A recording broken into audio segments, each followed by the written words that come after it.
Hello जी, कैसे हो जी आप सब। मम्मी ऑफ शौर्य प्रताप में आप सबका स्वागत है। मैं उम्मीद करती हूँ आप सब ठीक होंगे। चलिए आज फिर एक नई कहानी लेकर आए हैं आप सबके लिए। चलिए कहानी स्टार्ट करते हैं।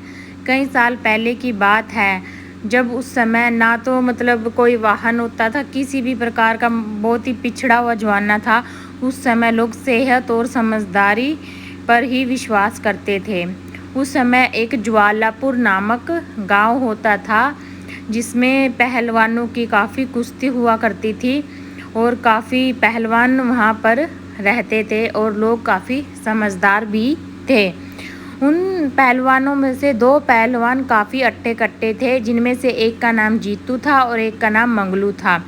जीतू और मंगलू की आए साल कुश्ती होती थी और उनमें से मंगलू हर बार जीत जाता था। उस दिन जीतू परेशान होकर अपनी पत्नी से कहने लगा, पता नहीं मंगलू ऐसा क्या करता है कि वह हर बार मुझसे जीत जाता है और मुझ में ही कोई ना कोई कमी रह जाती है। मैं इतनी मेहनत करता हूँ लेकिन आज तक मैं एक बार भी नहीं जीता। उसकी पत्नी उसे परेशान देखकर काफ़ी दुखी होती है, इसलिए वह जो उस्ताद जी होते हैं ना, जो कुश्ती वगैरह सिखाते हैं उनके उसके पास जाती है और कहती है, गुरुजी पता नहीं क्या बात है, वो परेशान बहुत है और हर बार वो हार जाते हैं मंगलू से और मंगलू जीत जाता है, पता नहीं क्या कमी रहती है। तो उस्ताद जी कहते हैं, बेटी कुसुम, वह हर बार इसलिए हार जाता है क्योंकि वह बल का प्रयोग करता है मंगलू के साथ।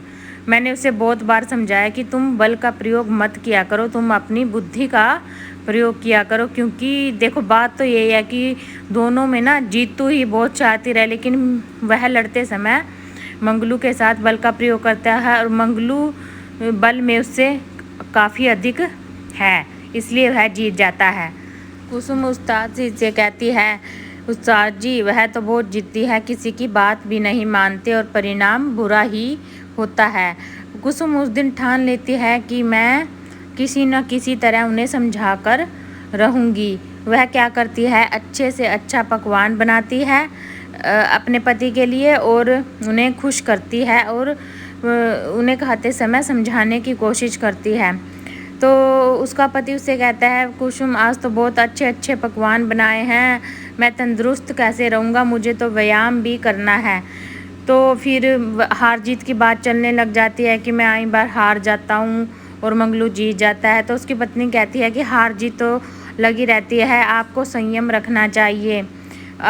फिर जीतू कहता है कि मैं जब छोटा था तो मैं पढ़ाई में बहुत ही होशियार था और वह कमज़ोर था। मंगलू को मेरी कमज़ोरी का पता है और कुसुम कहती है इसीलिए वह आपको कुश्ती में बहुत उकसाता है और आप बल का प्रयोग करते हैं और आप हार जाते हैं। उस दिन जीतू सोचता है कि मैं उस्ताद जी से मिलूँगा और दिमागी प्रतियोगिता के बारे में बात करूँगा। फिर वह जाकर उस्ताद जी से मिलता है और उन्हें कहता है, उस्ताद जी कुश्ती तो हमेशा ही होती रहती है, हमारे गांव में लोग पक गए हैं, अगर दिमाग की प्रतियोगिता हो तो सब लोग काफ़ी खुश होंगे। तो उस्ताद जी ने कहा, तुमने काफ़ी अच्छी बात कही जीतू, ठीक है दिमाग की प्रतियोगिता भी करवा देंगे। तो उसके बाद जब खुशी का मेला आता है तो उसमें क्या होता है कि पहले कुश्ती की प्रतियोगिता होती है, उसमें मंगलू जीत जाता है और जीतू हार जाता है। फिर मंगलू उसका मजाक उड़ाने लग जाता है कि तुम कभी भी नहीं जीतते हो, हमेशा हारते हो, तुम्हारा नाम जीतू नहीं होना चाहिए, हरकू होना चाहिए। तो वह काफ़ी दुखी होता है। फिर उसके बाद प्रतियोगिता होती है, किसकी होती है, दिमाग की प्रतियोगिता होती है। उस प्रतियोगिता में दोनों भागते हैं और भागते भागते उन्हें नदी में एक किश्ती दिखती है। मंगलू क्या करता है, किश्ती में तैर कर जाता है और जीतू क्या करता है, तैर कर उससे आगे निकल जाता है। फिर नदी तैर करने के बाद वह आगे भागते हैं और रास्ते में काफ़ी सारे भेड़िए उनका रास्ता रोकते हैं। तो जीतू क्या करता है, उन्हें उनके बीच में को इधर उधर से निकल जाता है और मंगलू क्या करता है, उन्हें ज़ोर ज़ोर से झिड़कने लगता है। और फिर उसके बाद क्या होता है, जीतू मुकाबले में जीत जाता है और मंगलू मुकाबले में हार जाता है। और इससे मंगलू कहता है हाँ भाई, दिमागी मुकाबले में तो तुम जीत गए।